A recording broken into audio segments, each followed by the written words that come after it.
বাংলাদেশের জাতীয় রাজনীতিতে শোকের ছায়া। প্রয়াত হলেন বাংলাদেশের প্রাক্তন প্রধানমন্ত্রী খালেদা জিয়া। বয়স হয়েছিল ৮০। বিএনপি নেত্রীর শারীরিক পরিস্থিতি গত কয়েকদিন ধরেই সংকটজনক ছিল। রাজধানী ঢাকার হাসপাতালের সিসিইউতে অর্থাৎ করোনারি কেয়ার ইউনিটে চিকিৎসাধীন ছিলেন তিনি। মঙ্গলবার সকালে হাসপাতালে মৃত্যু হয় তার। রাজপ্রাসাদ থেকে জেলের চার দেওয়াল। খালেদা জিয়ার রাজনৈতিক জীবন যেন কোনো সিনেমার চিত্রনাট্যকেও হার মানায়। বাংলাদেশের রাজনীতিতে খালেদা জিয়া একদিকে যেমন শক্তিশালী মুখ, তেমনি অন্যদিকে সবচেয়ে বিতর্কিত নেত্রীর একজন। ভারতের চোখে তার রাজনৈতিক পথ চলা ছিল উদ্বেগের বিষয়। বাংলাদেশ স্বাধীন হওয়ার পর যে মুক্তিযুদ্ধের আদর্শ আর বঙ্গবন্ধু মুজিবুর রহমানের চেতনা নিয়ে দেশ এগোচ্ছিল, খালেদা জিয়ার দল বিএনপি সেই পথ থেকে ধীরে ধীরে সরে আসে। পাকিস্তানের সঙ্গে ঘনিষ্ঠ সম্পর্ক, জামায়াতে ইসলামীর মতো মৌলবাদী শক্তিকে রাজনীতির মূল স্রোতে নিয়ে আসা, এই সবকিছুই ঘটে খালেদা জিয়ার আমলে, যার প্রভাব শুধু বাংলাদেশের ভিতরেই নয়, ভারতের নিরাপত্তা ও সীমান্ত পরিস্থিতিতেও পড়ে। ১৯৮১ সালের ৩০শে মে বাংলাদেশের তৎকালীন রাষ্ট্রপতি জিয়াউর রহমান খুন হন। সেই সময় খালেদা জিয়া রাজনীতির বাইরে একজন সাধারণ গৃহবধূ।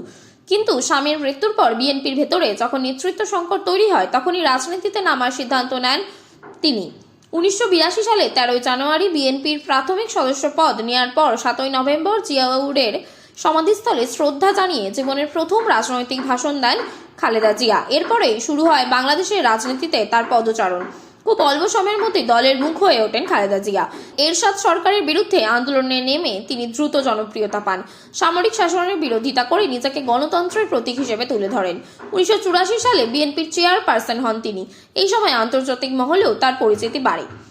১৯৯১ সালের নির্বাচনে জয়ী হয়ে প্রথমবার বাংলাদেশের প্রধানমন্ত্রী হন খালেদা জিয়া। শুরুতে অনেকেই ভেবেছিলেন দেশের স্থিতিশীলতা ফিরবে, কিন্তু সময়ের সঙ্গে সঙ্গে অভিযোগ বাড়তে থাকে। সংখ্যালঘু নির্যাতন, ধর্মীয় মেরুকরণ, মৌলবাদী রাজনীতির উত্থান সব মিলিয়ে পরিস্থিতি জটিল হয়ে ওঠে, যার ফলস্বরূপ পরের নির্বাচনে আওয়ামী লীগের কাছে হারের মুখ দেখতে হয় মুজিব চেতনাকে দুর্মুষ করা পাকপন্থী বিএনপিকে। ক্ষমতা হারালেও বিরোধী নেত্রী হিসেবে সক্রিয় থাকেন খালেদা জিয়া। ২০০১ সালে ফের ক্ষমতায় ফেরেন তিনি। দ্বিতীয় দফায় প্রধানমন্ত্রী হওয়ার পর পরিস্থিতি আরও খারাপ হয় বলে মনে করেন বিশেষজ্ঞরা। দুর্নীতি, রাজনৈতিক হিংসা, অরাজকতা তখন চরমে। ২০০১ থেকে ২০০৫ টানা ৫ বছর বাংলাদেশের বিশ্বের সবচেয়ে দুর্নীতিগ্রস্ত দেশের তালিকায় প্রথম স্থানে থাকে। এই সময় জঙ্গি হামলা, সাম্প্রদায়িক হিংসা বাংলাদেশের ভিত নাড়িয়ে দেয়।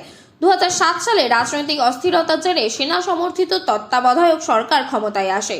সেই সময় খালেদা জিয়া এবং তার পরিবারের বিরুদ্ধে একের পর এক দুর্নীতির মামলা হয়। ২০০৮ সালের নির্বাচনে বিএনপি বড় ধাক্কা খায়। ক্ষমতায় আসে শেখ হাসিনার আওয়ামী লীগ।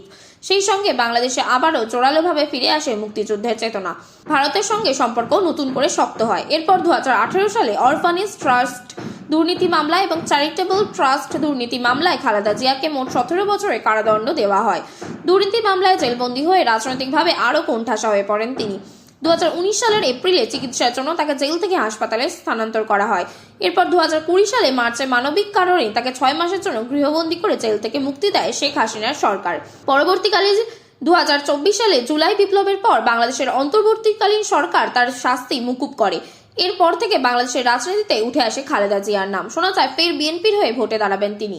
যদিও দীর্ঘদিন ধরে ঢাকার হাসপাতালে চিকিৎসাধীন ছিলেন তিনি, অবশেষে দীর্ঘ ভোগান্তির পর মঙ্গলবার সকালে ৮০ বছর বয়সে শেষ নিঃশ্বাস ত্যাগ করেন বিএনপি চেয়ারপারসন। এদিন তার মৃত্যুর খবর নিশ্চিত করেছেন চিকিৎসকরা। জানা যাচ্ছে কিডনি, লিভার, আর্থারাইটিস, চোখের সমস্যায় শেষ জীবনে তাকে জর্জরিত করে ফেলেছিল। লন্ডনে গিয়ে মাস ৬ চিকিৎসা করার পরেও তার শরীর তেমন সুস্থ হয়নি। গত ২৩শে নভেম্বর ঢাকার হাসপাতালে ভর্তি হন খালেদা জিয়া। দেশি বিদেশি চিকিৎসকদের দিয়ে তৈরি মেডিকেল বোর্ড তাকে সুস্থ করে তুলতে আপ্রাণ চেষ্টা করেন। মাঝে মধ্যে চিকিৎসায় সাড়াও দিয়েছিলেন তিনি, কিন্তু শেষ রক্ষা হলো না। পদ্মাপাড়ের রাজনীতির আকাশ থেকে অবশেষে মঙ্গলবার খসে পড়ল এক বিতর্কিত নেত্রী খালেদা জিয়া।